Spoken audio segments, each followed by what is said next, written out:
বাস্তবতাগুলো বলছি। লা ইলাহা ইল্লাল্লাহ এটা যে শুধু মুখের বলি না, এই ব্যাপারটা একটু ভাবেন। এই জন্য রাসূলের সাথে যারা ঈমান আনছে, সাথে সাথে তারা ভাস্কর্য কি করেছে? ভেঙেছে। কেউ ভাস্কর্য রাখে না, কিন্তু আমাদের সমাজে ভাস্কর্য আরো প্রতিষ্ঠিত করা হচ্ছে, ঠিক না বেঠিক? তাহলে সাহাবায়ে কেরাম কোন ঈমানদার ছিল আর আমরা কোন ঈমানদার হলাম? সাহাবীদের লা ইলাহা ইল্লাল্লাহ কোনটা, আমাদের লা ইলাহা ইল্লাল্লাহ কোনটা? তাদের লা ইলাহা ইল্লাল্লাহ যদি এটা হয়, তাহলে আমাদের বেলায় এই লা ইলাহা ইল্লাল্লাহর ব্যবহার কি হচ্ছে? একটা বার আমাদের ভাবা উচিত। আউযু বিল্লাহি মিনাশ শাইতানির রাজীম। বিসমিল্লাহির রহমানির রহিম।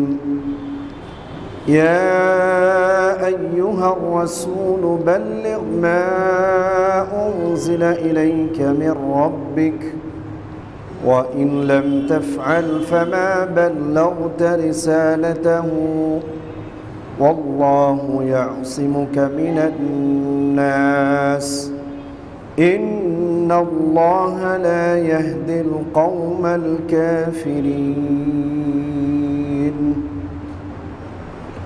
اللهم صل على محمد النبي الأمي وعلى آله وسلم تسليما। উপস্থিত সম্মানিত ও শ্রদ্ধেয় মুসল্লিনে কেরাম, মহান আল্লাহ রব্বুল আলামিনের দরবারে লাখো কোটি শুকরিয়া যে রব্বে করিমের দয়ায় আমরা প্রতি বৃহস্পতিবারে নেই, আজকেও তাফসীর শ্রবণের জন্য বসতে পেরেছি। সেই জন্য আমরা সকলেই শুকরিয়া আদায় করে বলি আলহামদুলিল্লাহ। আমরা সূরা আল মায়েদার ৬৬ নম্বর আয়াত পর্যন্ত গত সপ্তাহে আমরা আপনাদের সামনে ক্লিয়ার করেছিলাম। আজকে আমরা আপনাদের সামনে তিলাওয়াত করেছি সূরা আল মায়েদা এর ৬৭ নম্বর আয়াত। শুধু একটা আয়াত নিয়ে আজকে আলোচনা করব। আজকের আলোচনার বিষয়বস্তু হচ্ছে দাওয়াত ও তাবলীগ, দিন প্রচারের ব্যাপারে আমরা আলোচনা করব। কোরআন কারীম দিন প্রচারের ব্যাপারে কি বলছে, এ ব্যাপারগুলো আমরা আপনাদের সামনে তুলে ধরব। কারণ দিনের প্রচার রাসূল সাল্লাল্লাহু আলাইহি সাল্লাম করেছেন এবং আল্লাহর পক্ষ থেকে আদিষ্ঠিত হয়েছে। তো পরবর্তী লোকরাও দিন প্রচার করবে। তো রাসূল সাল্লাল্লাহু আলাইহি সাল্লামের সময় দিন প্রচারের ভেতর, সাহাবায়ে কেরামের ভেতর দিন প্রচার করতে গিয়ে কোনো ধরনের ঝগড়াঝাটি হয় না, এবং দিন প্রচারের ক্ষেত্রে সাহাবায়ে কেরামের ভেতর কোনো ধরনের মতভেদও দেখা দেয় নাই। দিন প্রচারের ক্ষেত্রে সাহাবায়ে কেরাম একজন আরেকজনকে কোনো ধরনের অপছন্দও করে নাই। তাহলে রাসূল সাল্লাল্লাহু আলাইহি সাল্লামের দিন প্রচার আর বর্তমান সময়েও দিন প্রচার হয়, কিন্তু মানুষ একজন আরেকজনকে মুসলিম হিসাবে হলেও অপছন্দ করে। এই যে কবিরা গুনাহের কতগুলো কারণ, এই কারণগুলো আমাদের ভেতর থাকার কারণটা কি, এই কারণগুলো আমরা এই আয়াত থেকে উদ্ঘাটন করব। যে রাসূলের দাওয়াত আর আমাদের দাওয়াত দুইটা যদি এক হয়, তাহলে রাসূলের সময় ভিন্ন কেন আর এখন ভিন্ন কেন? তাহলে আমাদের মূল সমস্যাটা কোন জায়গায়, সেটা আমরা উদ্ঘাটন করার জন্য চেষ্টা করব এই আয়াত থেকে ইনশাআল্লাহ। আল্লাহ রাব্বুল আলামিন আমাদের সকলকেই যে জিনিসগুলো আমরা নিয়ে আসব এগুলো বুঝার তৌফিক দান করুন। জি, চলুন তাহলে আমরা যাই আমাদের আলোচনার দিকে। আল্লাহ রাব্বুল আলামিন তার রাসূল মুহাম্মদ সাল্লাল্লাহু আলাইহি ওয়াসাল্লামকে বলছেন সূরা আল মায়েদা এর ৬৭ নম্বর আয়াতে, ইয়া আইয়ুহার রাসূল, হে রাসূল, বাল্লিগ, আপনি প্রচার করুন, পৌঁছে দিন, মা উনজিলা ইলাইকা মির রাব্বিক, আপনার রবের পক্ষ থেকে আপনার উপর যা নাজিল করা হয়েছে। ওয়া ইন লাম তাফআল, যদি আপনি প্রচারের কাজ না করেন, ফামা বাল্লাগতা রিসালাতা, আপনি আপনার উপর আরোপিত রিসালাতের দায়িত্ব আদায় করলেন না। ওয়াল্লাহু ইয়াসিমুকা মিনান নাস, আর মানুষদের থেকে আপনাকে আল্লাহ হেফাজত করবেন। ইন্নাল্লাহা লা ইয়াহদিল কওমাল কাফিরিন, আল্লাহ রাব্বুল আলামিন কাফের সম্প্রদায়কে হিদায়াত দেবেন না। এই হলো আয়াতের তর্জমা। সূরা আল মায়েদার কত নম্বর আয়াত বললাম?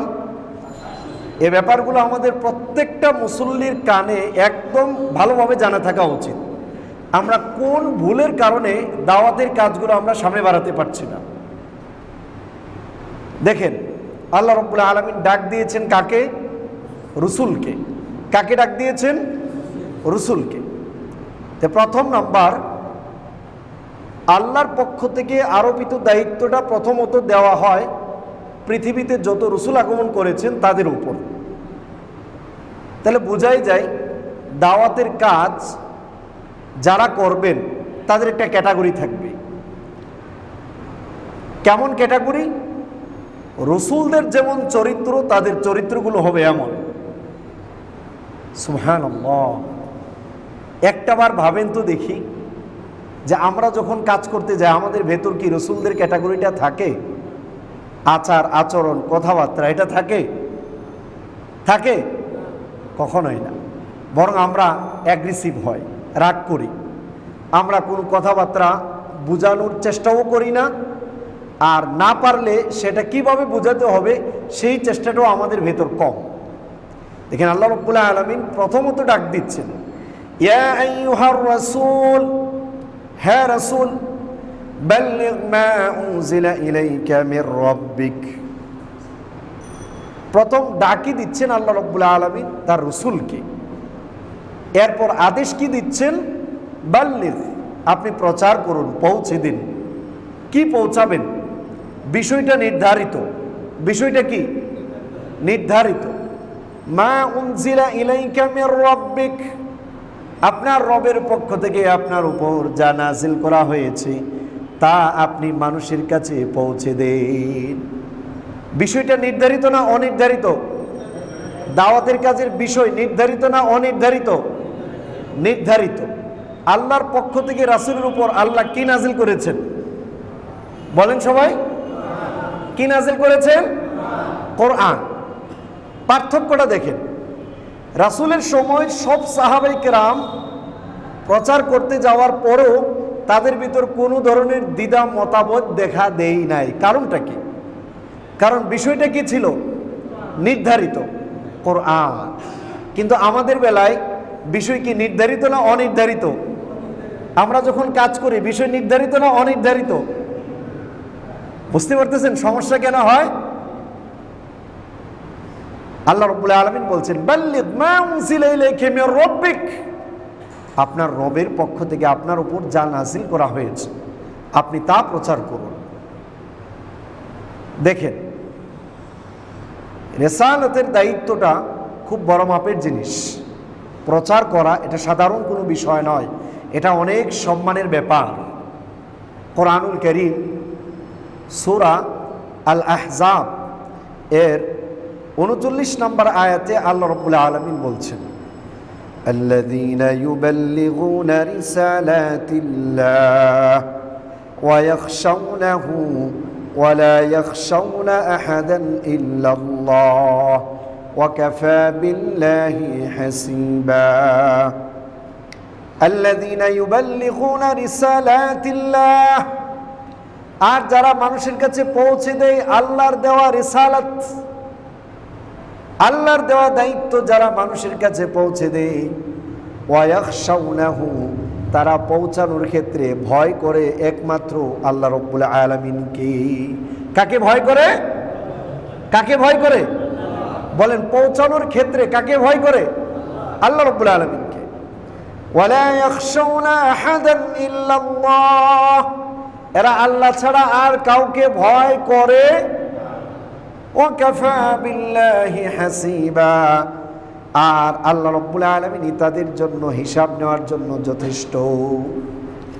রিসালাত যারা, আল্লাহর দেওয়া রিসালাত যারা পৌঁছে দেয়, তো আল্লাহর দেওয়া জিনিসটা কি?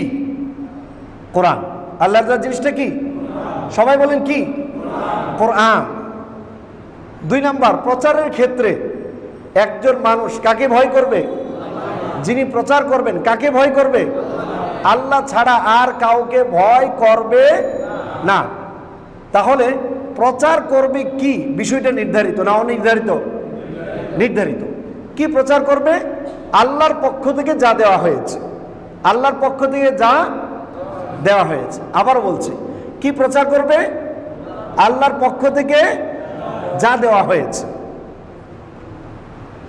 এরপরে দেখেন, প্রচার করার পর যদি কেউ না মানে, আমাদের রাগ আসে না? নেই? আসে না?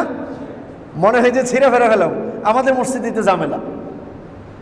মনে হয় যে প্রচারের ক্ষেত্রে মনে হয় যে 12টা বাজায় ফেলবে। এই জন্য মানুষগুলো বসেও না, কম বসে আগের তুলনায় এখন। কিন্তু রাগারাগি যদি না করতো, লোকগুলো কম বসতো না বেশি বসতো? দেখেন আল্লাহ রাব্বুল আলামিন কি বলছেন, আরেকটা আয়াত, সূরাতুর রাহাদের 40 নম্বর আয়াত, ওয়া ইম্মা নুরিয়ান্নাকা বা'দাল্লাযী না'iদুহুম আও নাতাওয়াফায়ান্নাক ফাইন্নামা আলাইকাল বালাগ ওয়া আলাইনাল হিসাব। হে নবী, আমি আপনাকে যে ওয়াদা করেছি তার কিছু আমি আপনাকে দুনিয়াতে থাকতেই দেখাবো, অথবা আমি আপনাকে দুনিয়ার বুক থেকে নিয়ে যাব। আপনার দায়িত্ব হলো পৌঁছে দেওয়া। আপনার দায়িত্ব কি? পৌঁছে দেওয়া। ওয়া আলাইনাল হিসাব, আর আমার কাজ হলো হিসাব নেওয়া। রাসূলের কাজ কি? পৌঁছে দেওয়া। আর হিসাব নেওয়ার দায়িত্ব কার? আল্লাহ। তো যদি এই জিনিসটা মাথায় থাকে, আমার কাজ পৌঁছে দেওয়া, আল্লাহর দায়িত্ব হলো হিসাব নেওয়া, তো কাউকে বলার পর সে না মানলে রাগ আসার কথা, কারণ হিদায়াতের মালিক কে? আল্লাহ রাব্বুল আলামিন। কিন্তু আমাদের বেলায় রাগ আসে না নেই? বলেন আসে না নেই? মনে চাই গুলি মাইরা একেবারে কলিজাটা ছিদ্র করে ফেলে, ঠিক না ভাই? ঠিক। মানে দাওয়াতের কাজে কেন সমস্যাগুলো হয়, এই জিনিসগুলো আইডেন্টিফাই করা লাগবে, তাহলে আমাদের কাজগুলোকে আর একটু ভেরিফাই করা যাবে, আর একটু সামনে বাড়ানো যাবে। তাহলে এই আয়াতগুলো থেকে 1 নাম্বার, দাওয়াতের দায়িত্ব প্রথম পর্বে দেওয়া হয়েছে রসুলদের। কাদের?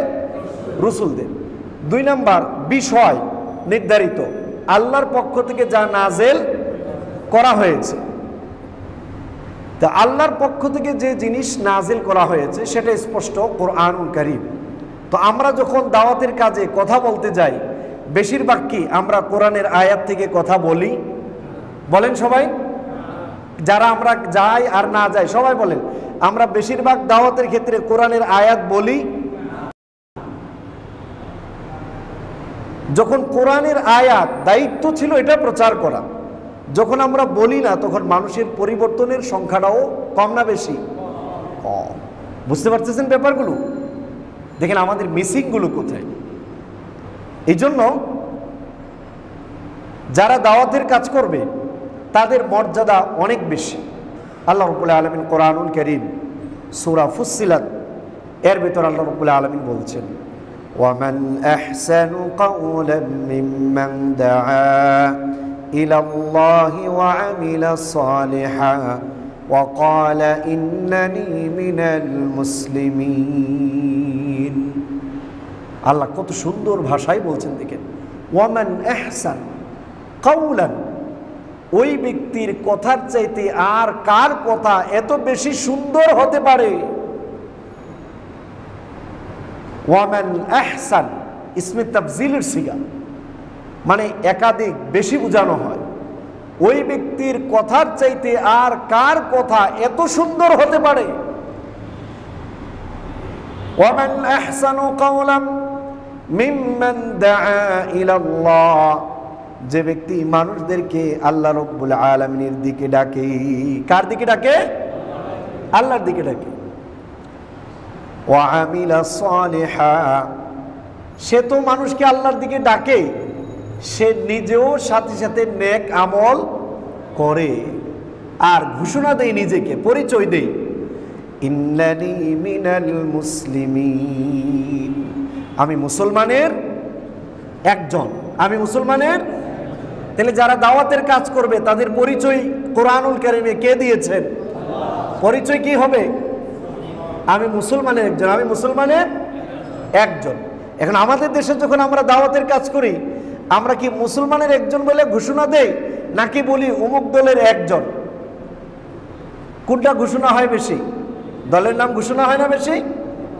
বেশিরভাগ ক্ষেত্রে দলের নাম ঘোষণা হয়, যার কারণে আমাদের দাওয়াতের কাজেও প্রবলেম শুরু হয়েছে। বুঝতে পারতেছেন মিসিংগুলো কোথায়? কোরআনুল কারীম কত সুন্দর ভাষায় বলছে, ওই ব্যক্তির কথার চাইতে আর কার কথা বেশি উত্তম হতে পারে, বেশি সুন্দর হতে পারে, বেশি ভালো হতে পারে, যে মানুষকে আল্লাহর দিকে ডাকে। কার দিকে ডাকবে? বলেন কার দিকে ডাকবে? তাহলে যখন আপনি মানুষকে আল্লাহর দিকে ডাকছেন, কার কথা দিয়ে ডাকবেন? বলেন কার কথা দিয়ে ডাকবেন? আল্লাহর কথা দিয়ে ডাকবেন। কারণ আমার ব্যক্তিগত কথার চাইতে আল্লাহর কথার পাওয়ার বেশি না কম? বলেন বেশি না কম? কেমন বেশি? কোরআনুল কারীম সূরা হাশরের ভেতর আল্লাহ রাব্বুল আলামিন বলছেন, লাউ আনজালনা হাযাল কুরআন আলা জাবাল লারাআইতাহু খাশিআন মুতাসাদ্দিআন মিন খাশিয়াতিল্লাহ ওয়া তিলকাল আমসালু নাদরিবুহা লিন-নাস লাআল্লাহুম ইয়াতাফাক্কারুন।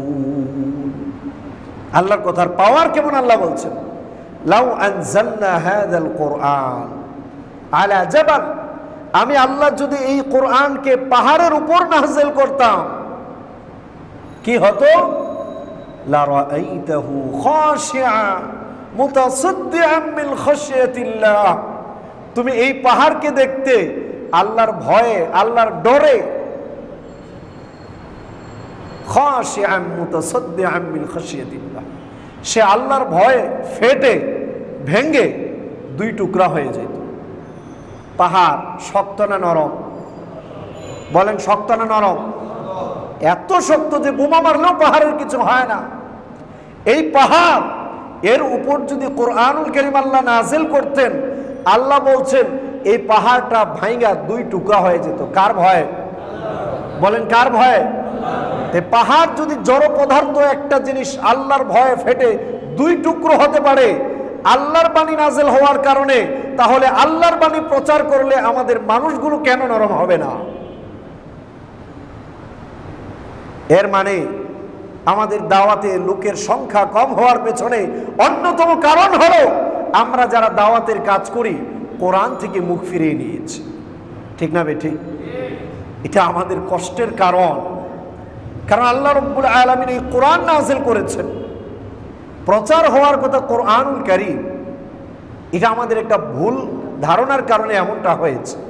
বেশিরভাগ আমরা যখন দাওয়াতের কাজে যাই, আমরা মনে করি এই যে কাজটা শুরু করলাম এটা ছাড়া মনে হয় আর কোনো কাজ নেই। এখন যখনই আপনি কাজ করতে যাচ্ছেন, কাজের গুরুত্বটা আগে বুঝতে হবে। কাজের গুরুত্বটা কি করতে হবে? আগে বুঝতে হবে। কারণ এই দাওয়াতের কাজের দায়িত্ব আল্লাহ সর্বপ্রথম কাদেরকে দিয়েছেন? রসুলদেরকে।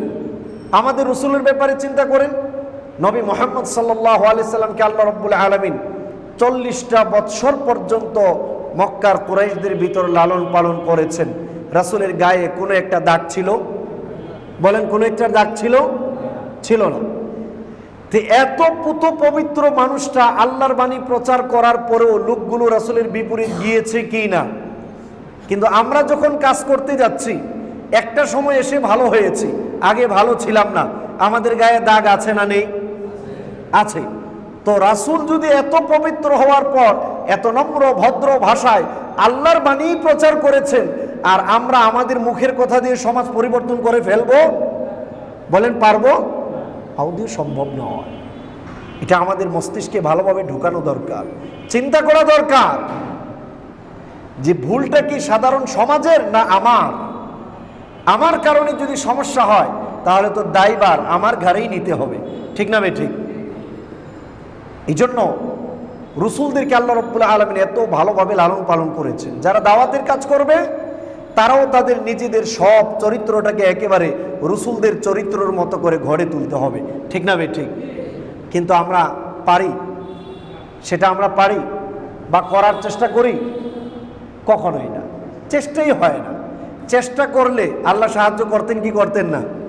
তারেক জামিল সাহেবের মতো লোক ডাক্তার ছিল, দিনের কাজ করতে এসে এখন শুধুমাত্র আয়াত আর হাদিসের তর্জমাই করতে থাকে, ঠিক না ভাই? ঠিক। আলোচনা শুনলে কলিজাটা ভরে যায়।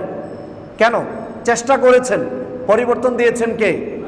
আল্লাহ রাব্বুল আলামিন। তো আমরা যদি চেষ্টা করি, পরিবর্তন আল্লাহ দেবেন কি দেবেন না? কিন্তু আমরা সেই মাপের চেষ্টা খুব কম করি। আল্লাহ আমাদেরকে চেষ্টা করার তৌফিক দান করুন। এই জন্য এই আয়াত থেকে কয়েকটা জিনিস ফুটে উঠল।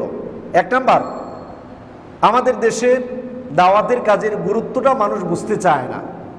দুই নাম্বার, বিষয়টা নির্ধারিত আল্লাহ করে দিয়েছেন, সেটা আমরা না করে আমরা নিজের মতো করে মানুষকে বলতে থাকি। যদি আমরা আল্লাহর বাণী শিখা তারপর বলতাম, তাহলে সুবিধাটা দাওয়াতি কাজ ফলপ্রসূ হতো বর্তমানের তুলনায় আরো বেশি, ঠিক না ভাই? ঠিক।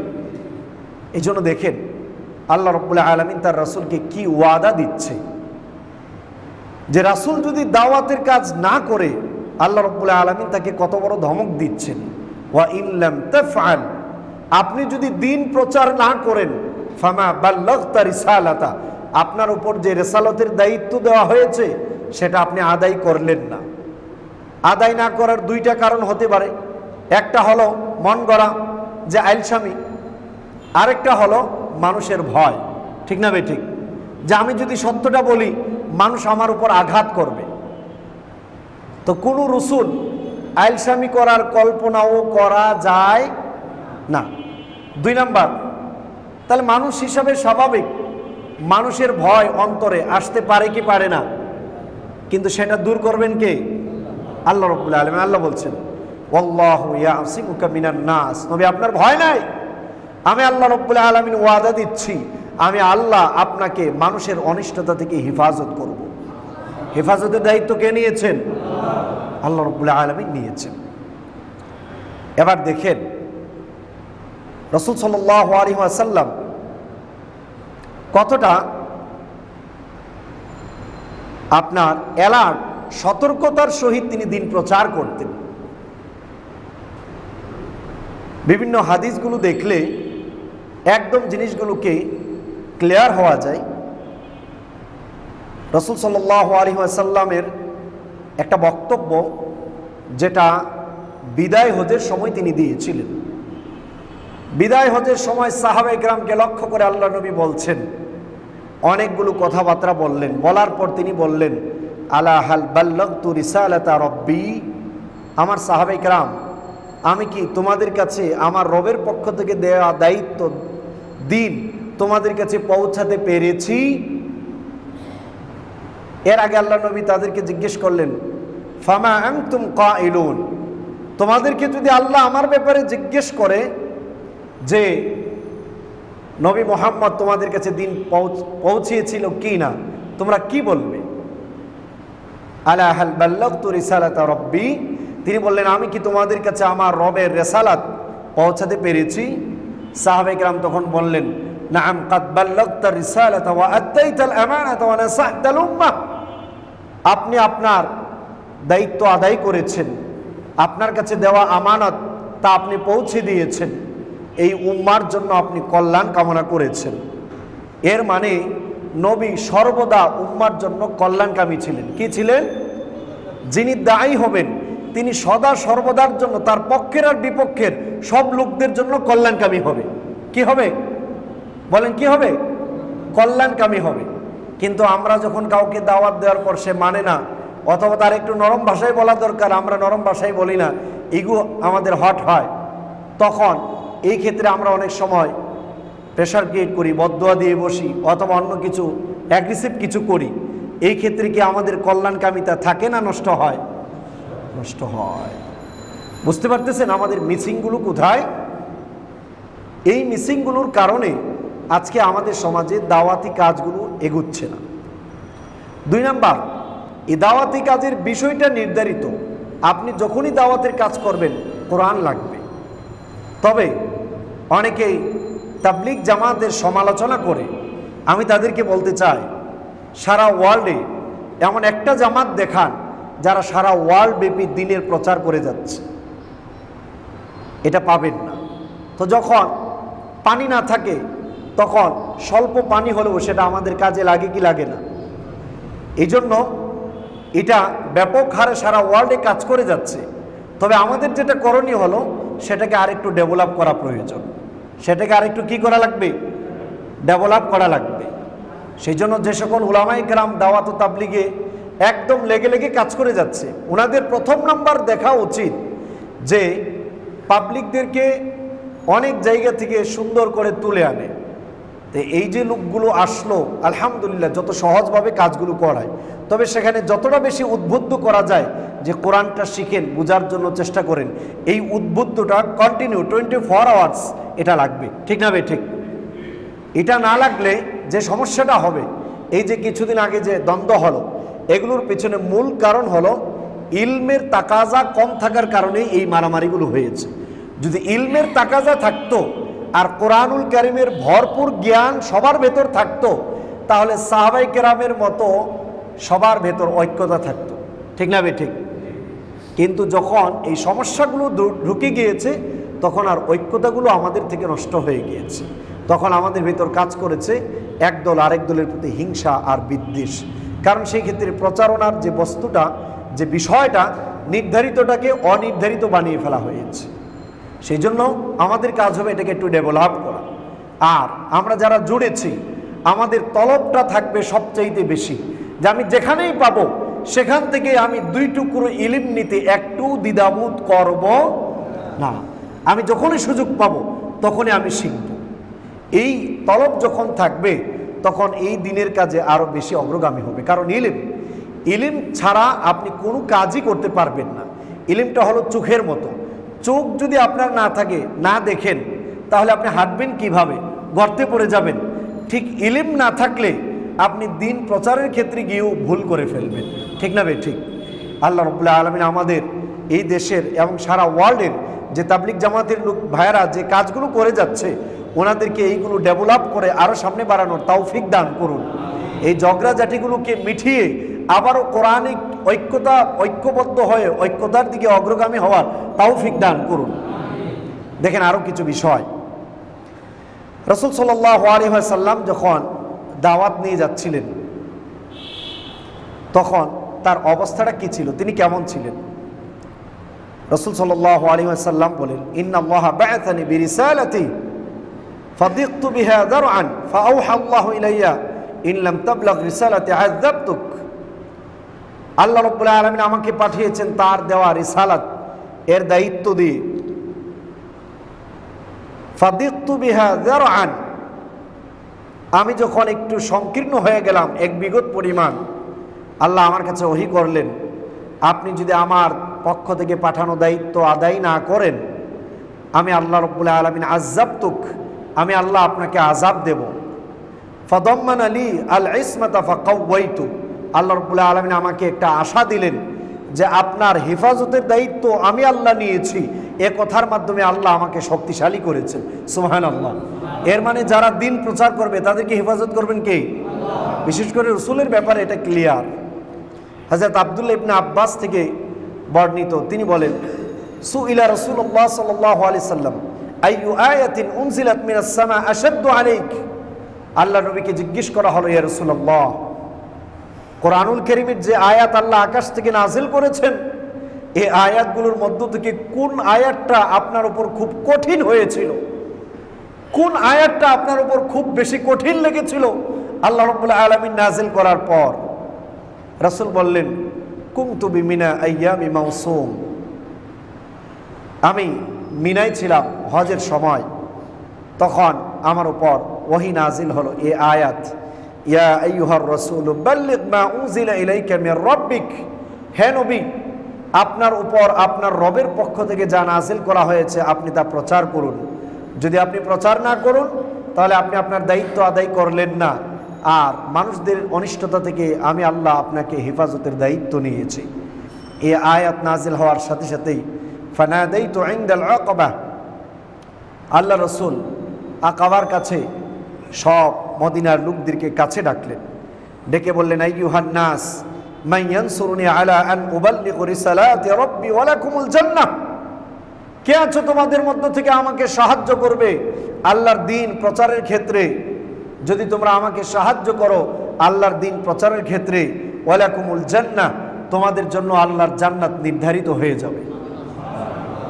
আইয়ুহান নাস কুলু লা ইলাহা ইল্লাল্লাহ, তোমরা বলো আল্লাহ ছাড়া আর কোনো ইলাহ নেই, আল্লাহ ছাড়া আর কোনো প্রকৃত মাহবুদ নেই, আল্লাহ ছাড়া আমাদের ইবাদত পাওয়ার উপযুক্ত আর কেউ নেই। এই যে কথাটা আমরা বলি এটাকে বলা হয় কালিমাতুত তাওহীদ। এটাকে কি বলা হয়? কালিমাতুত তাওহীদ। কি বলা হয়? কালিমাতুত তাওহীদ। যখনই আপনি কালিমাতুত তাওহীদ বললেন যে আল্লাহ ছাড়া প্রকৃত ইবাদত পাওয়ার আর কোনো মাহবুদ নেই, তাহলে ইবাদত শুধুমাত্র আমাদের থেকে পাবে কে? আল্লাহ। কে পাবে? আল্লাহ।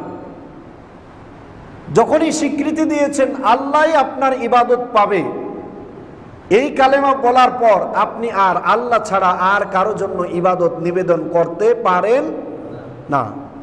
এবার দেখেন আমাদের সমাজে আমরা কয়ভাবে আল্লাহ বাদ দিয়ে গায়রুল্লাহর প্রতি ইবাদত নিবেদন করছি। এক নাম্বার, ধর্মীয় ক্ষেত্রে হালাল আর হারামের ব্যাপারগুলো এগুলো একমাত্র দেবেন কে? জোরে বলেন, কে দেবেন? আল্লাহ রাব্বুল আলামিন। হালাল আর হারাম দেওয়ার দায়িত্ব একমাত্র কার? আল্লাহ রাব্বুল আলামিন। এখন যদি রাষ্ট্রের কোনো নেতা অথবা জ্ঞানী ব্যক্তি হালালকে হারাম করে, হারামকে হালাল করে, এটা যদি আমরা সাপোর্ট দেই অথবা মেনে নেই, এই ক্ষেত্রে আল্লাহ বাদ দিয়ে মানুষকে আমরা আল্লাহ বানালাম। এই ক্ষেত্রে আল্লাহ বাদ দিয়ে কাকে আল্লাহ বানালাম? কারণ হালাল হারাম দেওয়ার মালিক কে? আল্লাহ রাব্বুল আলামিন। তো রাষ্ট্রের ক্ষেত্রে আমরা দৈনন্দিন চলার ক্ষেত্রে যে রাষ্ট্র যে নীতিগুলো দিচ্ছে, যেগুলো কোরআন এবং সুন্নাহর বিপরীত চলে যাচ্ছে, সেগুলো আমরা মানছি কি মানছি না? বলেন, মানছি কি মানছি না? যদি মানেন আর যদি অন্তর থেকে বিশ্বাস করেন, সেগুলোতে যদি সাপোর্ট দেন, তাহলে সেটা হবে এই কালেমার বিপরীত। এই কালেমার বিপরীত। কোরআনুল কারীম সূরা বাকারাতে বলছেন, ফামান ইয়াকফুর বিত্তাগুত, যে ব্যক্তি তাগুতকে অস্বীকার করলো। তাগুত মানে হলো আল্লাহ দ্রোহী। তাগুত মানে কে? জোরে বলুন। তাগুত মানে যে নিজে আল্লাহ বিদ্রোহী, সাথে সাথে অন্য মানুষগুলোকে আল্লাহর প্রতি বিদ্রোহ করার জন্য ডাকে। এদেরকে অস্বীকার করার জন্য কে বলেছেন? আল্লাহ রাব্বুল আলামিন বলেছেন। তো আইন প্রণয়ন করা, আইন বানানো, এটার দায়িত্ব একমাত্র কার? আল্লাহ। যখনই আসতেছে আল্লাহর আইনের বিপরীত, এই আল্লাহর আইনের বিপরীত আইন যারা রেডি করছে, আমরা যখন তাদেরকে শ্রদ্ধা করছি, তাদেরকে সম্মান দিচ্ছি, তাদের কথার গুরুত্ব দিচ্ছি, তাদেরকে যখন আমরা মানতে যাচ্ছি, তখন তাগুতকে কুফরি করা হলো। বলেন, কুফরি করা হলো? হচ্ছে না। অথচ তাগুতকে কুফরি করতে বলেছেন কে? আল্লাহ রাব্বুল আলামিন। আপনি আর আমি স্বীকৃতি দিয়েছি লা ইলাহা ইল্লাল্লাহ, আল্লাহ ছাড়া আমাদের ইবাদত পাওয়ার উপযুক্ত প্রকৃত কোনো মাবুদ একমাত্র কে? আল্লাহ। ঠিক যখন কোনো প্রাণী জবাই করবেন, কার নামে জবাই করবেন? আল্লাহর নামে। এই প্রাণী যদি কোনো পীর বাবার নাম দিয়ে জবাই করেন, তাহলে এই ইবাদতটা আল্লাহ ছাড়া কাকে নিবেদন করা হলো? পীর বাবাকে নিবেদন করা হলো। তখন আল্লাহ রাব্বুল আলামিনের সাথে শরীক করা হলো। এই যে লা ইলাহা ইল্লাল্লাহ বলছেন, এটা আর ঠিক থাকতেছে না। বুঝতে পারছেন ব্যাপারগুলো? এই জন্য আল্লাহ নবী বলছেন, দেখেন, কুলু লা ইলাহা ইল্লাল্লাহ, তোমরা বলো আল্লাহ ছাড়া আর কোনো ইলাহ নেই। যখন লা ইলাহা ইল্লাল্লাহ বলেছেন, আল্লাহর নবী লা ইলাহা ইল্লাল্লাহ বলার পর ভাস্কর্য, মূর্তি এগুলো রেখেছিল না ভেঙেছিল? বলেন সবাই, রেখেছিল না ভেঙেছিল? ভেঙেছিল। কোনটাই আল্লাহর নবী রাখেন। মক্কা বিজয় করার সাথে সাথেই আল্লাহর নবী লাঠি নিয়ে বললেন, কুল জাআল হক ওয়া যাহাকাল বাতিল ইন্নাল বাতিলা কানা যাহুকা, আপনি বলুন সত্য এসেছে, মিথ্যা ধ্বংস হয়েছে। আর মিথ্যা ধ্বংস হওয়ারই জিনিস তিনি লাঠি দ্বারা ইশারা করতেন, আর মূর্তিগুলো ভেঙে নিচে পড়ে যেত। তো মূর্তি ভেঙেছেন কে? আমার রাসূল। কিন্তু আমাদের সময়ে আমরা যারা মুসলিম বলে দাবি করছি, আমরা ভাস্কর্য ভাঙছি না দাঁড় করাচ্ছি? বলেন, ভাস্কর্য ভাঙছি না দাঁড় করাচ্ছি?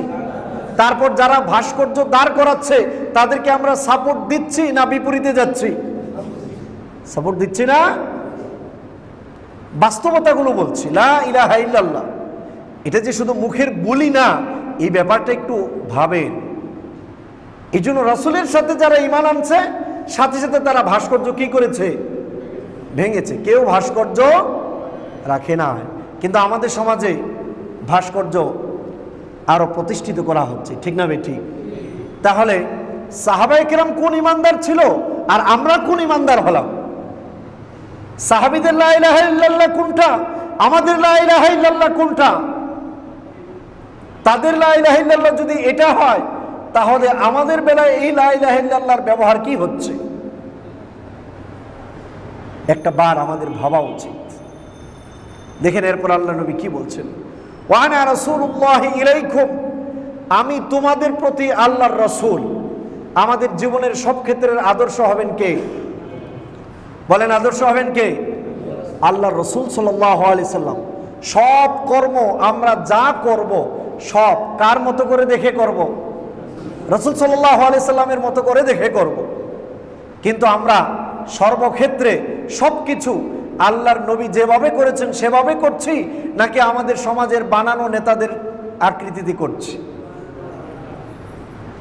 তাহলে প্র্যাকটিক্যাল জিনিসগুলো দেখেন। আল্লাহ নবী বলছেন, ওয়া আনা রাসূলুল্লাহি ইলাইকুম, আমি তোমাদের কাছে আল্লাহর রাসূল। এ কথা যদি তোমরা স্বীকৃতি দাও, তুফলিহু, তোমরা সফলতা অর্জন করবে, ওয়া লাকুমুল জান্নাহ, আর আল্লাহ রাব্বুল আলামিন তোমাদেরকে জান্নাত দান করবে। ফামা বাকিয়া রাজুলুন ওয়ালা ইমরাতুন ওয়ালা আমাতুন ওয়ালা সাবিয়ুন ইল্লা রামাউনি বিত্তুরাব ওয়াল হিজারা। আল্লাহ নবী বলেন, আমি এই কথাগুলো বলার সাথে সাথেই ওই এলাকার কোনো নারী, কোনো পুরুষ, কোনো বাচ্চা এবং কোনো বাদী কেউ বাকি ছিল না। সবাই আমার প্রতি পাথর আর মাটি এবং আমার প্রতি মাটি আর পাথর নিক্ষেপ করতে লাগলো। ওয়ায়াকুলুনা কাযযাবুন সাবিউন, আমাকে বলতে লাগলো, মুহাম্মদ তুমি মিথ্যু, তুমি বিধর্মী। ফাআরাদা আলাইয়া আরিদুন ফাকালা ইয়া মুহাম্মদ, আমার সামনে তারা একটা কিছু জিনিস রাখলো আর বলল, মুহাম্মদ, ইন কুনতা রাসূলুল্লাহ, তুমি যদি আল্লাহর রাসূল হও, ফাকাদ আনা লাকা আন তাদউ আলাইহিম কানূহ, তুমি হযরত নূহ আলাইহিস সালাম যেভাবে বদদুয়া করেছিল, তোমার যেই উম্মতগুলো তোমার উপর আঘাত করছে পাথর আর মাটি দিয়ে, তুমি তাদের বিরুদ্ধে এখনই আল্লাহর কাছে বদদুয়া করো। আল্লাহ নবী কি বদদুয়া করেছিলেন? আল্লাহু আকবার। আল্লাহ রাসূল কি করেছেন? আল্লাহ রাসূল বলেন, ফাকুলতু, আমি বললাম, আল্লাহুম্মা হদি কওমি ফাইন্নাহুম লা ইয়ালামুন, আল্লাহ আমার এই সম্প্রদায়টাকে তুমি হিদায়াত দান করো, এরা জানে না। ওয়ানসুরনি আলাইহিম আইয়ুজিবুনি ইলা তাআতিক, আল্লাহ এদের বিপরীত তুমি আমাকে সাহায্য করো আর তুমি এদেরকে আমার আনুগত্য করার তৌফিক দান করো। ফাজাল আব্বাস, রাসূলুল্লাহর চাচা আব্বাস আসলো। ফাতারাদাহুম ওয়া আনকাযানি মিনহুম, রাসূলের উপর যে সকল পাথর আর মাটি পড়েছিল সবগুলো সরালো, তাদেরকেও সরালেন। এরপর আল্লাহ রাসূল বলেন, আমার চাচা আমাকে সেভ করলেন। আল্লাহ রাব্বুল আলামিন বলছেন, ওয়াল্লাহু ইয়াসিমুকা মিনান নাস, মানুষের অনিষ্টতা থেকে আল্লাহ আপনাকে হেফাজত করবেন। আল্লাহ মানুষের মাধ্যমে আল্লাহ তাকে হেফাজত করেছেন। সুবহানাল্লাহ। এই জন্য আমাদের এই কালেমার যেভাবে বললাম, এই অর্থ রিয়েলভাবে বললে সবাই আমাদের ভালোবাসবে নাকি দুশ্মনী করবে? বলেন সবাই। এই কালেমা যেইভাবে আল্লাহ রাসূল বুঝেছেন আমাদেরকে এইভাবে বোঝা উচিত, তাহলেই তো আমাদের সমাজের সব দ্বন্দ্ব মিটে যায়, ঠিক না বেঠিক? এই জন্য আমরা যেটা করি, আমরা তো শুধুমাত্র সুবিধার সময় ইসলাম, আর অসুবিধা হলে তখন আর আমাদের কাছে এটা ঠিক থাকে না। আল্লাহ আমাদেরকে হেফাজত করুক। এই জন্য শুধু তাই নয়, দেখেন আল্লাহ রাসূল আরো বলছেন, লা ইয়াসিলুকা মিনহুম দারবুন ওয়ালা কাতলুন ওয়ালা সিহরুন ওয়ালা মা ইয়ামনাউকা মিনাত তাবলীগ।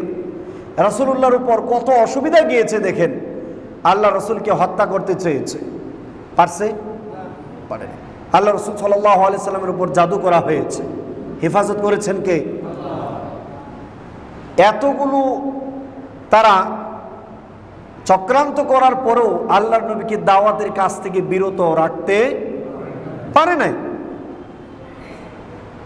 শুধু তাই নয়, শেষ পর্যন্ত তারা বিষ মিশ্রণ করে খাদ্যদ্রব্য দিয়ে আল্লাহর নবীকে হত্যা করার চেষ্টা করেছে। বাঁচিয়েছেন কে? আল্লাহ রাব্বুল আলামিন। এর মানে আমরাও যদি সেই রকম দায়ী হয়, সেই রকম মাপের মানুষকে ডাকতে পারি ওইভাবে বুঝিয়ে, তাহলে আমাদেরও হেফাজতের দায়িত্ব নেবেন কে? তাহলে আমাদের ভিতর তো মারামারির প্রশ্নই আসে না।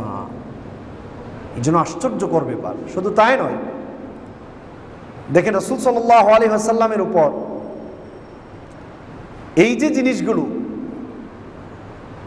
একদম ক্লিয়ার কাট ভাবে বলে দেওয়া হয়েছে। এই জন্য দাওয়াত দিতে হবে কোনো দলের দিকে নয়, কোনো ব্যক্তির দিকে নয়। কার দিকে ডাকতে হবে? বিষয়টা নির্ধারিত। দাওয়াতটা হবে কার দিকে? আল্লাহ রাব্বুল আলামিনের দিকে। দুই, দাওয়াত যে আল্লাহর দিকে দিচ্ছেন এটা বুঝে দিতে হবে। আমরা যে কালেমা বলি শুধু যে লা ইলাহা ইল্লাল্লাহ, আল্লাহ খাওয়ায় আল্লাহ পালে, এই কথা তো মক্কার কাফেররাও বিশ্বাস করত।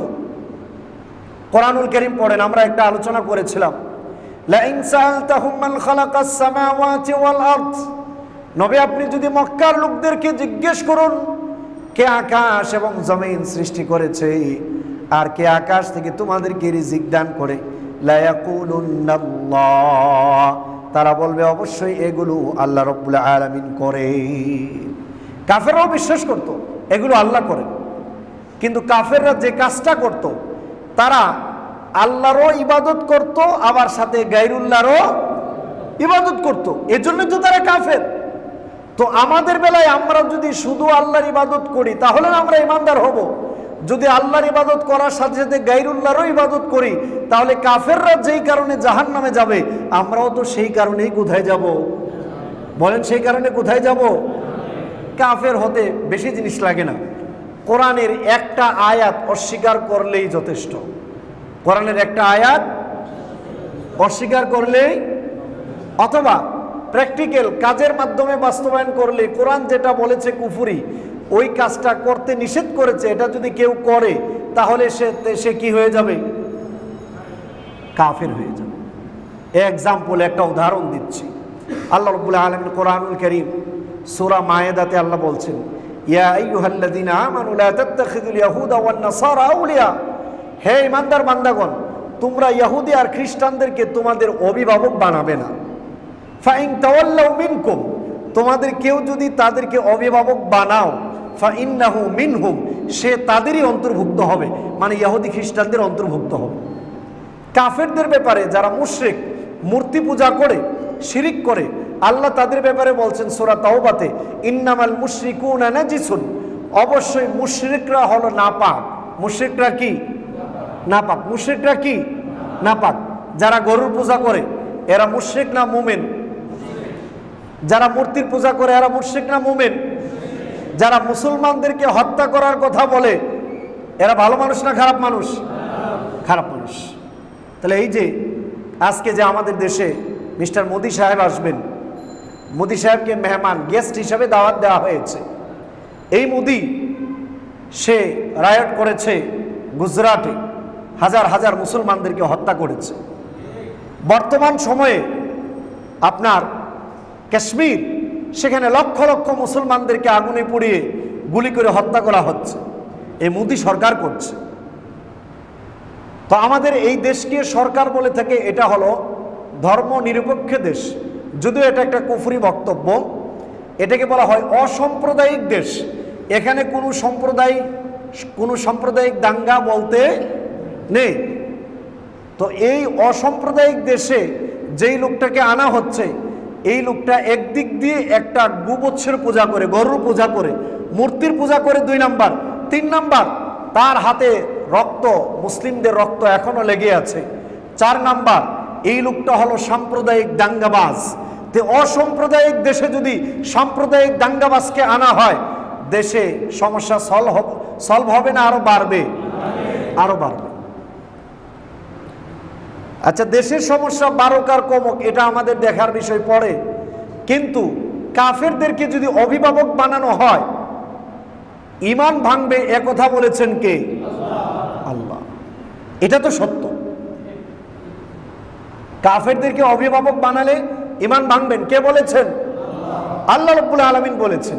এ কথা তো আর মিস দেওয়া যাবে না। তো এই জন্যই আমাদের দেশের উলামায়ে হক ওনারা মোদি আসার বিরুদ্ধাচরণ করছেন, বুঝতে পেরেছেন? এটা নয় যে রাজনৈতিকগত কোনো কারণে মোদি আসার ব্যাপারে হুজুররা শুধু মিছিল করে। আমাদের দেশের আলেমদের একটা ব্যর্থতা হলো আমরা পাবলিকদেরকে বুঝাতে পারি নাই ভালোভাবে, এটা হলো আমাদের ব্যর্থতা। আলেমরা মূলত মোদি আসার বিরুদ্ধাচরণ করার কারণ হলো এই যে, এক নাম্বার তার হাতে মুসলমান হত্যা হচ্ছে, দুই নাম্বার সে সাম্প্রদায়িক দাঙ্গাবাজ, তিন নাম্বার সে একটা কাট্টা কাফের মুশরিক, যাদেরকে আল্লাহ রাব্বুল আলামিন নাপাক বলেছেন। সে গোবৎসের পূজা করে, গরুর পূজা করে, মূর্তির পূজা করে। এই লোকটা আমাদের মতো মুসলিম একটা দেশের লোকদের অভিভাবক কিভাবে হয়, গেস্ট কিভাবে হয়, এটা কল্পনার বাহিরের জিনিস। বুঝতে পেরেছেন ব্যাপারটা? সেই জন্য কাফেরদের ব্যাপারে বিদ্বেষ রাখার কথা বলেছেন কে? আল্লাহ রাব্বুল আলামিন। রাসূল সাল্লাল্লাহু আলাইহি সাল্লাম এর বৈশিষ্ট্য বলতে গিয়ে কোরআনুল কারীমে আল্লাহ রাব্বুল আলামিন কত সুন্দর ভাষায় বলছেন, মুহাম্মাদুর রাসূলুল্লাহ ওয়াল্লাযীনা মা'হু আশিদ্দাউ আলাল কুফফার রুহামাউ বাইনাহুম। আল্লাহ রাব্বুল আলামিন বলেন মুহাম্মাদুর রাসূলুল্লাহ, মুহাম্মদ আল্লাহর রাসূল সাল্লাল্লাহু আলাইহি ওয়াসাল্লাম। মুহাম্মাদুর রাসূলুল্লাহ ওয়াল্লাযীনা মা'হু, আর মুহাম্মদ সাল্লাল্লাহু আলাইহি ওয়াসাল্লামের সাথী যারা আছে, রুহামাউ বাইনাহুম, এরা পরস্পরে একে অপরের প্রতি দয়ালু, আশিদ্দাউ আলাল কুফফার, আর কাফেরদের উপর হলো এরা কঠিন। তাহলে আল্লাহর রাসূল যদি কাফেরদের ব্যাপারে কঠিন হয়, আল্লাহর রাসূলের সাহাবায়ে কেরাম যদি কাফেরদের ব্যাপারে কঠিন হয়, তাহলে আপনি আর আমি কি রাসূলের চেয়ে বড় হয়ে গেলাম? আজকে যে আমরা দয়া দেখাতে যাচ্ছি, তারা তো আমাদের প্রতি কখনোই দয়া দেখায়। হ্যাঁ, দাওয়াত দেন, সমস্যা নাই, এক্ষেত্রে দয়া আছে, কোনো সমস্যা নাই। কিন্তু যখন তারা মুসলমানদের বিরুদ্ধে যুদ্ধ ঘোষণা করবে, সেই ক্ষেত্রে মুসলমান তাদের প্রতি চুল পরিমাণও তাদের প্রতি দয়া দেখাতে পারে, তাদের সাথে মিশতে পারে, বরং তাদের সাথে দুশমনি করা এটা কার বাণী? আল্লাহ রাব্বুল আলামিনের বাণী। এই জন্যই আলেমরা জনগণদেরকে বলছেন, আপনারা মোদিকে থামান, যারা আছেন সরকারের দায়িত্বে তাকে আনবেন না, বরং মুসলিম কোনো কান্ট্রির নেতৃবৃন্দকে আনেন, এটাতে কোনো সমস্যা নেই। আর ওইটাতে সমস্যাটা হলো যদি অন্তর থেকে ভালো মনে করে এটা আনেন।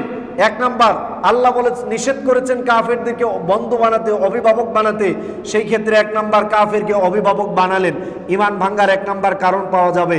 দুই নাম্বার, এরা গরুর পূজা করে, মূর্তির পূজা করে, এদেরকে যখন বন্ধু বানাবেন, অভিভাবক বানাবেন, অভিভাবক তো বুঝেন, এদের সলা পরামর্শে সবকিছু পরিচালনা করা, তখন এই নাপাক মানুষগুলোকে আমরা যারা মুসলিম পবিত্র মানুষ, এই নাপাকগুলোকে পবিত্রতার উপর প্রাধান্য দেওয়া হচ্ছে।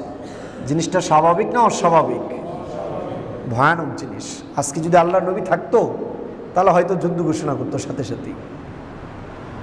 এই জন্য বিষয়গুলো একদম নিট অ্যান্ড ক্লিন, এর চাইতে আর ক্লিয়ার হতে পারে না। এই জন্য আল্লাহ রাব্বুল আলামিন কোরআনে যা বলেছেন এর বাইরে কোনো ক্রমে যাওয়া যাবে না। এই জন্য আমাদের কঠিন হতে হবে কাফেরদের উপর, কিন্তু উল্টা হয়ে গিয়েছে, এখন মুসলমানে মারামারি করে, ঠিক না ঠিক? মুসলমান একজন আরেকজনের উপর কঠিন হয়ে গিয়েছে। এটা হলো শয়তান আমাদের উপর বিজয় হয়ে যাচ্ছে। আমরা যখন কোরআন থেকে দূরে সরছি, অটু শয়তান আমাদের ঘাড়ে চেপে বসছে, বলতেছে অমুকে এই কথা বলেছে, তুমুকে এই কথা বলেছে। আরে ভাই, বলার কথা ছিল অমুক তুমুক পড়ে, আগে দেখো আমার আল্লাহ রাব্বুল আলামিন কি বলেছেন, ঠিক না ঠিক? এই জন্য দাওয়াতের কাজের গুরুত্ব অনেক বেশি। আল্লাহ নবী বলেছেন বুখারীর হাদিস, বাল্লিগু আন্নি ওয়ালাউ আয়া, একটা আয়াত হলেও মানুষের কাছে প্রচার করো। ওয়াহাদ্দিসু আন বানি ইসরাঈল ওয়ালা হারাজ, বানি ইসরাঈলদের থেকে বর্ণনাগুলো করো, যদি কোরআন হাদিসের বিপরীত না যায় এটা বলাতে কোনো সমস্যা নাই। ওয়ামান কাযাবা আলাইয়া মুতাআম্মিদান ফালইয়াতাবাওয়া মাকআদাহু মিনান নার, আমি রাসূল যেই কথা বলি নাই এই কথা যদি কোনো ব্যক্তি আমি রাসূলের নামে চালিয়ে দেয়, সে যেন তার ঠিকানা জাহান্নামের ভেতর গিয়ে খুঁজে বের করে নেয়। এর মানে জাল হাদিস আল্লাহর নবী যে কথা বলে নাই এ কথা আল্লাহর নবীর নামে বলা যাবে না। তাহলে দাওয়াতের কাজ করতে গেলে জেনে করব না না জেনে করব? জেনে করা লাগবে। এই জিনিসটা একদম ক্লিয়ার জিনিস। এই জন্য দাওয়াতের কাজ বন্ডিং 3 দিন 40 দিন 1 চিল্লা 1 বৎসর 1 সাল এগুলো হলো চলন্ত একটা শিক্ষার জন্য করা হয়েছে। এটা শরীয়তে কোনো বাধ্যবাধকতার কোনো কিছু নেই। কেউ যদি মনে করে 3 দিন দেওয়া শরীয়তের আদেশ, 1 চিল্লা দেওয়া শরীয়তের আদেশ, তাহলে এটা বেদাতে রূপান্তরিত হবে। এটা একটা সিরিয়াল এই জন্য করা হয়েছে যাতে করে এখান থেকে মানুষ কিছু বিষয় শিখতে পারে, এটা হলো বিষয়। কিন্তু দাওয়াত চলবে 24 আওয়ার্স, 24 ঘন্টা। দাওয়াত চলবে কয় ঘন্টা? 24 আওয়ার্স, 24 ঘন্টা। আপনি হোটেল, রাস্তা ঘাটে, মাঠে হাটে যেখানেই আছেন, যাকে সামনে পাবেন তার কাছে আল্লাহর নবীর কোনো বাণী আপনার কাছে থাকলে তাকে বলে দিতে হবে। কি দিতে হবে? কোনো আয়াত আপনার জানা থাকলে তাকে কি দিতে হবে? বলে দিতে হবে। তবে খেয়াল করতে হবে, বলার আগে আমরা ভেবে নিব আমি ওই কাজটা করি কি না। কারণ বলা হয়েছে ও আমিলা সালিহান, সাথে সাথে সে নিজেও কি করে? নেক আমল করে। তাহলে আজকে আমরা আমাদের এই যে বিষয়গুলো থেকে আরো কতগুলো হাদিস আছে, লম্বা হয়ে যাবে। অন্তত এ বিষয়টা তো ক্লিয়ার যে আমাদের দাওয়াতি কাজে গন্ডগোল হওয়ার কারণগুলো কি। আমাদের দেশে দাওয়াতি কাজগুলোতে গন্ডগোল আছে না নেই? আছে না নেই? আছে। হওয়ার কারণগুলো কি এগুলো তো পাইছেন নাকি এখনো বুঝেন নাই? আরো বলা লাগবে? বুঝতে পারছেন? এই জন্য তাবলীগের ব্যাপারগুলো নিয়ে কেউ কোনো ক্ষেত্রে ঝগড়া করতে যাবেন না, অনুরোধ আমার পক্ষ থেকে। বরং যেই কাজটুকু করবেন, আপনি যখন কাজে জড়িত হয়েছেন ইলমের দিকে অগ্রগামী হন। যত নম্র ভদ্রভাবে সামনে বাড়তে পারেন তত মানুষের সংখ্যাও দিন দিন বাড়বে না কমবে? বাড়বে ইনশাল্লাহ। 2, বলতে যখন চান মুখস্থ নয়, কোরআন থেকে কিছু বলার চেষ্টা করবেন। কোরআন থেকে কি করবেন? একটু শিখা হলেও কোরআন থেকে বলার চেষ্টা করবেন। আর গুরুত্ব দিবেন, কারণ আমি যত বেশি কথা বলবো ওই কথাগুলোর ভিতর যদি একটা কথা জাল হাদিস চলে আসে, আমি তো ভালোর জন্য বললাম, কিন্তু জাল হাদিস বর্ণনা করলে জাহান্নামে যাবেন কে বলেছেন? আল্লাহ রসুল বলেছেন। তো ভালো কাজের ভিতর যদি এমন একটা ভয়ানক কাজ করে বসি, তাহলে এটা আমাদের জন্য ভালো হবে না খারাপ হবে? খারাপ হবে। এই জন্য এই জিনিসগুলো আমরা যদি কাটায় উঠতে পারি, তাহলে আশা করি আমাদের এই কাজগুলো সারা পৃথিবীতে আরও বাড়বে ইনশাল্লাহ। ঠিক না? ঠিক। আল্লাহ রাব্বুল আলামিন আমাদের সকলকে দাওয়াতি কাজে সর্বদা জড়িত হওয়ার তৌফিক দান করুন, এবং দাওয়াতি কাজের যে বিষয়গুলো আছে এই বিষয়গুলো নিজেদেরকে শিখে 24 আওয়ার্স মানুষের ভিতর দিন প্রচার করার তৌফিক দান করুন, এবং সারা পৃথিবীর মুসলমানদেরকে দাওয়াতি কাজের গুরুত্ব যেভাবে আল্লাহর নবী দিয়েছে সেইভাবে গুরুত্ব দিয়ে এই জিনিসগুলো মানুষের মাঝে প্রচার করার তৌফিক দান করুন।